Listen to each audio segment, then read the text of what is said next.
Hello friends, जय श्री कृष्ण। आपका स्वागत है मेरे YouTube channel RPSC exam with Priya model.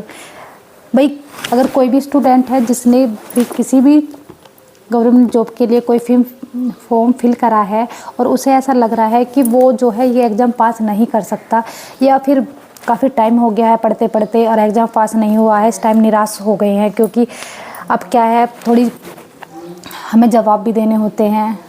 घर परिवार के लोगों को हमसे उम्मीद होती है और रिश्तेदारों को ज़्यादा होती है, क्योंकि ज़्यादातर तो वही हमें परेशान करते हैं कि भाई नंबर आया या नहीं आया।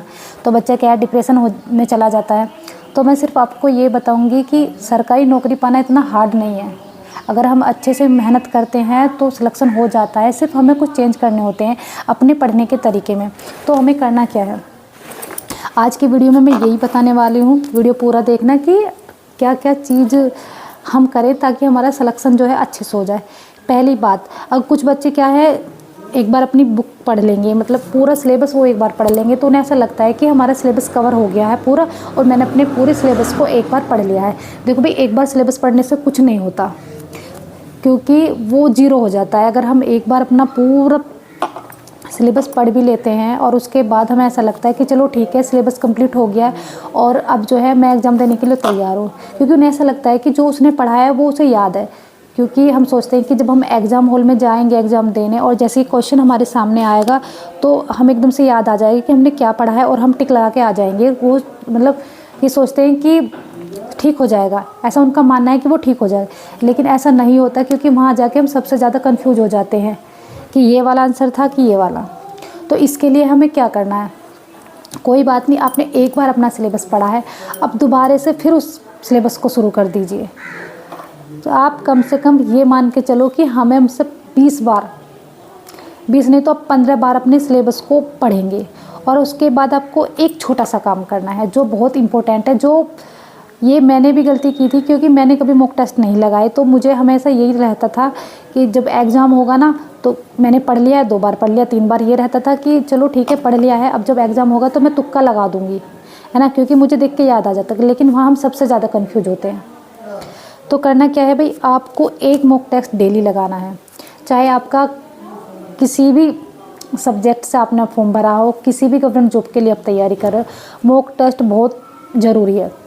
एक मॉक टेस्ट तो आप लगाइए, चाहे कुछ भी हो जाए। ये मान के चलिए कि भाई चाहे कुछ भी हो जाए लेकिन मुझे एक मॉक टेस्ट लगाना है, उसके लिए आप 1 से 1.5 घंटा अलग निकाल लीजिए और डेली का लिखो मॉक टेस्ट में कितने आपके नंबर आए, है ना, और कौन कौन से जो है आपका सब्जेक्ट जो है वीक है, कौन सा जो है टॉपिक के क्वेश्चन आप नहीं कर पाए। एक पेज पे लिख लो कि आज मैंने ये टेस्ट दिया है और मेरे इतने नंबर आए हैं और इतने में नहीं कर पाया। फिर उस चैप्टर को पढ़ो जहाँ से आपने ये गलती करी है कि आप नहीं कर पाए, उस चैप्टर को पढ़ो दोबारा से, क्योंकि जब आप उसे दोबारा से पढ़ेंगे तो आपको वो और अच्छे से याद हो जाएगा। और फिर आपको यही करते रहना है तब तक कि आप मुझबानी उसका आंसर ना दे दो। होता है ना कि कभी कभी जैसे कोई क्वेश्चन आपसे, कोई बंदा क्वेश्चन कर रहा है, आप उसे कोई पूछने लगे और फिर आप तुरंत जवाब दे दो कि हाँ भाई इसका आंसर ये है। ये नहीं होना चाहिए कि हाँ ऑप्शन बोलो तब मैं आपको बताऊँगा, मुझबानी आप बता पाएँ, ऐसा आपको पढ़ना है।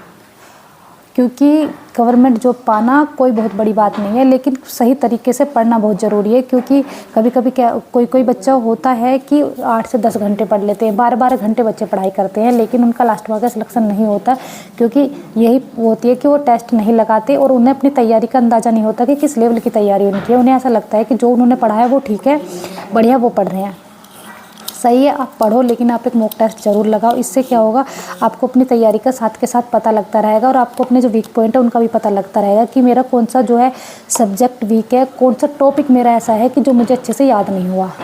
और जब आप कम से कम 50 या 100 टेस्ट लगा लेंगे तो मुझे नहीं लगता कि आपका कोई भी ऐसा जो है टॉपिक रहा होगा कि जिसमें से आपको कुछ याद ना हो।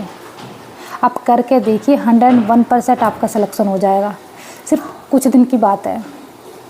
और अभी जो है, जो बच्चे अभी वेट कर रहे हैं, वैकेंसी आने वाली है, पता नहीं कब तक वैकेंसियाँ आएंगी, पढ़ लेंगे जब आएंगी। तो मैं उनसे ये बोलना चाहूँगी, आचार संहिता ख़त्म होने वाली है, उसके बाद वैकेंसी आने वाली है, क्योंकि अगर हम अभी बैठे रहेंगे तो फिर पढ़ेंगे कब।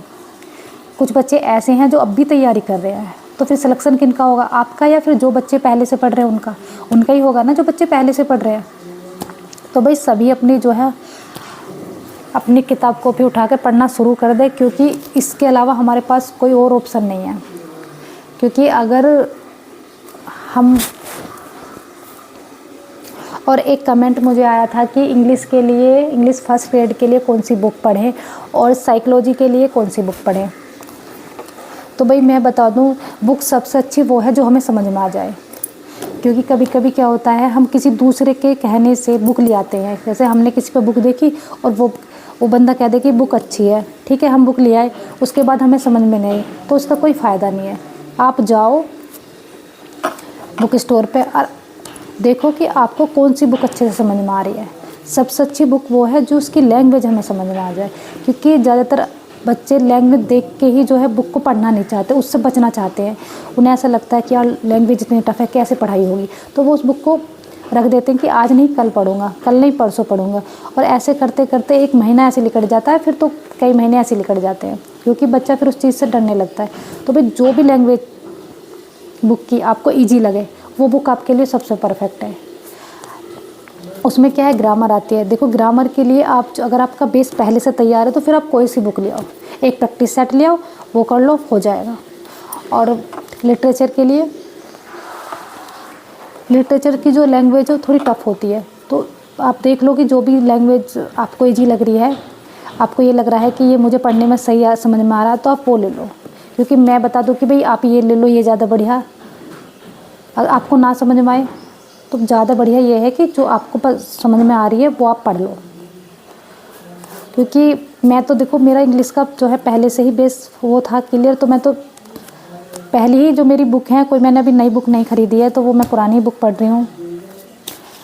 और साइकोलॉजी के लिए मेरे पास अवनी पब्लिकेशन की बुक है, उसकी लैंग्वेज थोड़ी टफ है, मैं बता रही हूँ उसकी लैंग्वेज थोड़ी टफ है, लेकिन जब हम उसे 2-3 बार पढ़ लेंगे फिर काय की टफ है, वो तो खूब समझ में आती है। जब हम 3-4 बार उसे पढ़ लेते हैं तो हमें समझ में आने लगती है। लेकिन जब मैंने पहली बार पढ़ा था तब मुझे भी वो समझ में नहीं आई थी, मुझे ऐसा लग रहा है पता नहीं कितनी टफ बुक बनाई है, ठीक है।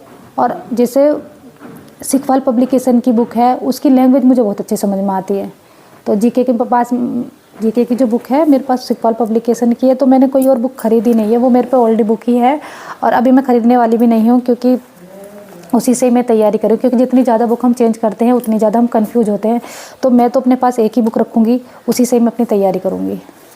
और साइकोलॉजी के लिए आपको जो भी लैंग्वेज समझ में आती है बुक की, आप वो लें। क्योंकि ये नहीं है कि मैंने अवनी बता दी तो आपको अवनी खरीदनी है, बिल्कुल नहीं खरीदनी। अपनी वो वाली बुक खरीदनी जो आपको उसकी लैंग्वेज बढ़िया लगे और आप जब पढ़ो और आपको मज़ा आए कि हाँ भाई मज़ा आ रहा है, मुझे अच्छे से समझ में आ रही है। ऐसा नहीं कि मैं बता दूँ अपनी पब्लिकेशन की बुक ले आओ, आप ऐसा खोल के पढ़ने बैठे, यार इतनी टफ लैंग्वेज, और आपने बंद करके वो रख दी कि मैं नहीं, इससे नहीं पढ़ रहा हूँ, दूसरी, ठीक है।